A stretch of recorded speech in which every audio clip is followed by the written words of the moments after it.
गोपियां कहती हैं कि हे गोपाल, जेति देदिकम जन्म नाब्रज श्रयत इंदिरा सस्वदत्री, आप हमें यूं छोड़ करके चले गए, ये अच्छा नहीं लगा। आपको मालूम है, आपने जब से इस ब्रजमंडल में जन्म लिया है ना, इस ब्रजमंडल की महिमा बढ़ गई है।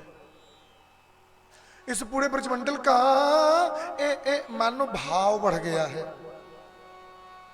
आपका जब से जन्म हुआ तब से इस ब्रजमंडल के अंदर में स्वयं माता लक्ष्मी आकर के नित्य निवास करती है। इंदिराम, इंदिरा कहते हैं माता लक्ष्मी को। श्रयत इंदिरा सस्वदत्र ही, ब्रजमंडल के कणकण में मानो चिंतामणि आकर के निवास करने लग गया, पर ब्रह्म का ही निवास हो गया हो। शरदरात्रि की इस पूर्णिमा में आपने हमें बुलाया, बहुत अच्छा लगा, स्वागत किया। ये तो पूछो ही मत कितना अच्छा लगा। रास करने लगे, इतना आनंद, इतना आनंद, इतना आनंद, इतनी खुशी, पूछो ही मत। लेकिन रोते बिलखते यूं हम लोग को चले गए साहब, ये बिल्कुल अच्छा नहीं लगा और बुरा बहुत लग गया। सुनो, आप यूं हमें तड़पते हुए छोड़ करके चले गए मरने के लिए ना, ये आपका मारना ठीक नहीं है। तुम कहोगे कि हमने तुमको कहां मारा है, तो ये मारना ही तो हो गया। इस शरद पूर्णिमा की आनंद भरी रात में, जहां चंद्रमा 16 कलाओं से एकदम आनंद युक्त होकर के छटा निहार रहा हो, जहां देव यक्ष गंधर्व नाग किन्नर लोग खूब आनंद मगन हो रहे हो, जहां गोपियां नृत्य कर रही हो, और आप हमारे साथ गले में गलवैया दे करके खूब हमें आह्लादित आनंदित कर रहे हो, इसके बीच में अपने नजरों से दूर कर देना मारने के बरोबर ही है। मारना केवल डंडे लेकर नहीं होता, मारना किसी को बंदूक से नहीं होता, मारना तलवार से ही नहीं होता। नीति शास्त्र कहता है कि नजरों से गिराना ना, चाहे जितनी सजा देना, नजरों से जो गिर जाए मुश्किल है संभल पाए। नजरों से किसी को दूर कर देना, नजरों से किसी को उतार देना, किसी व्यक्ति के मौत करने के बराबर ही है साहब। तुमने तो मुझे नजरों से दूर कर दिया, इसलिए नेह किम बधा, नजरों से क्यों मार रहे हो। एक गोपी बोली कि मारना ही था तो हम तो पहले ही मर रहे थे, काहे को तुमने बचाया। एक गोपी बोली हम कब मर रहे थे। चौथी गोपी बोली भीष जला प्यया, कालिया नाग के जल से पूरा जमुना जी दूषित हो गई थी, हम लोग पी करके मर नहीं रहे थे, मर जाने देते, काहे को बचाया। ब्याल राक्षसात, वो बकासुर आया था और बकुला बन करके और मछली की तरह सबको ऐसे ऐसे उठाकर खा रहा था, उसका मुंह चीर करके फाड़ करके फेंक दिया, क्यों बचाया तुमने। व्याल राक्षसात, व्याल बोलते हैं सर्प को, सर्प मीन्स अजगर, अघासुर अजगर का रूप धारण करके आया था, सबको बिल्कुल ऐसे खींच लेता था, सब पेट में चले जाते थे। तुमने क्यों उस अजगर राक्षस से बचाया था हमें। वर्षमारुता, अभी थोड़े दिन पहले की बात है, इतनी इंद्र ने बरसात किया, उसमें हम लोग बह गए होते, दह गए होते, मर गए होते, क्या फर्क पड़ता तुमको, क्या टेंशन होता तुमको, खूब आराम से आनंद से रहते, काहे को बचाया तुमने। और यदि उस दिन तुमने बचाया तो क्या इसी दिन के लिए बचाया था कि आज हमें नजरों से दूर करके तुम मुझे मारोगे। ये ठीक नहीं किया गोविंद, ये अच्छा नहीं कर रहे हो गोपाल, आप हमसे दूर चले गए, ये विरह अब हम लोगों से सहा नहीं जाता, ये आपकी विरह की अग्नि अब हमसे सहा नहीं जाता। ये गोपाल आपके चरण बड़े कोमल हैं, आपके चरण ऐसे इस कंकड़ील कंकड़ों में जाने वाला नहीं है। आप अपने चरण को लाओ, ला करके हमारे गोद में, हमारे वक्षस्थल पे, हमारे करकमलों में रखो, और आप हमारे वक्षस्थल पे सिर और पैर रख करके विश्राम करो। यूं कंकरील पत्थरों पर आपका घूमना शोभा नहीं देता और हमसे अलग हो जाना अच्छा नहीं लगता। तुम्हारे विरह में गोपाल हम न तो जिंदगी जी पा रहे हैं और ना ही तो हम मर पा रहे हैं। तुम अपने मन में यही सोच रहे होगे ना कि तुम लोग कैसी प्रेमिका हो जो मुझसे इतना प्रेम भी करती हो और मेरे विरह में जी भी रही हो। सच्चा प्रेमी तो माता कुंती जी थी, जो जैसे ही कुंती को पता चला कि भगवान अपने धाम चले गए, माता कुंती ने एक क्षण में अपना प्राण ही त्याग दिया। असली प्रेमिका तो मेरी माता कुंती थी, बुआ कुंती थी, जो मेरे वियोग को एक क्षण भी नहीं सह पाई, मर गई। असली भक्त तो हमारे दशरथ जी थे। जब मेरा वनवास हुआ और वनवास जाने के बाद में जब आर्य सुमंत आकर के बोले महाराज वो तो गंगा पार चले गए, और वो देखो वो चले गए, और वो बोले हैं कि मतलब कि हम वो जल्दी ही आ जाएंगे, बोले हैं कि हम जल्दी ही आ जाएंगे। जब आर्य सुमंत वापस आ गए, रथ भी वापस आ गया, दशरथ जी को विश्वास हो गया कि अब राम वापस लौट कर आने वाला नहीं है।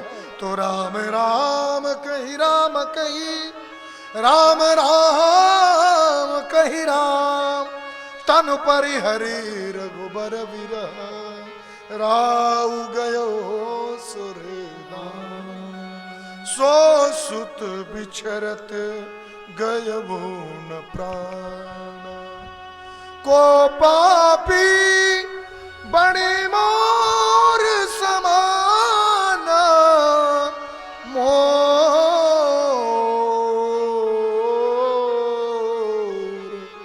समान, को पापी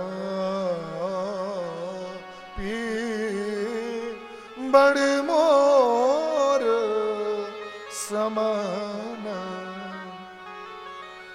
राम जी से पुत्र के वियोग में एक क्षण भी दशरथ जी नहीं जी पाए, और 6 दिन हुआ तो राम को बन गए। 6 बार राम राम कहकर के प्राण निकल गया। सच्चे प्रेमी दशरथ जी थे, मेरे वियोग को सह नहीं पाए। तुम कैसी प्रेमिका हो, इतने वियोग को सह रही हो? गोपियों ने कहा कि आप हमें ऐसी प्रेमिका समझने की भूल मत करना।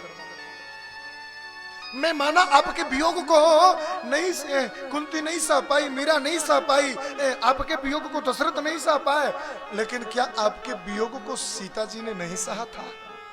है? क्या वो आपसे प्रेम नहीं करती थी?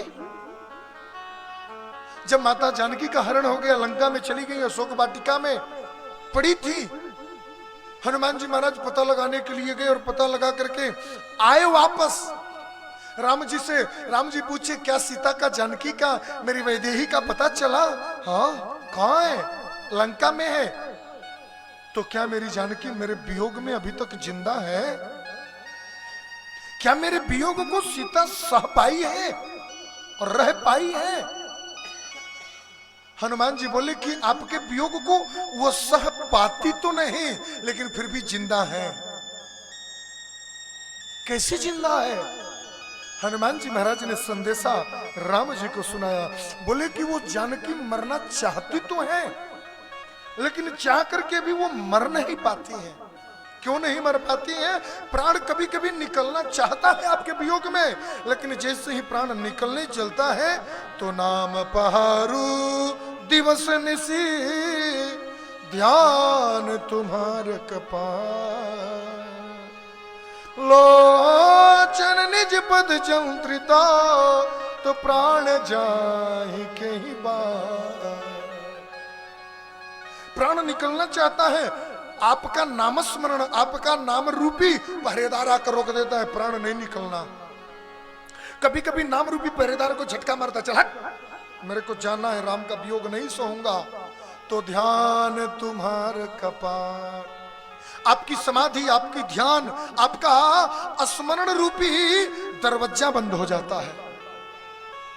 कभी कभी ध्यान रूपी दरवाजे को भी प्राण खोलना चाहता है, एक खोल, मेरे को जाना है। तो लोचन निज पद जंत्रिता,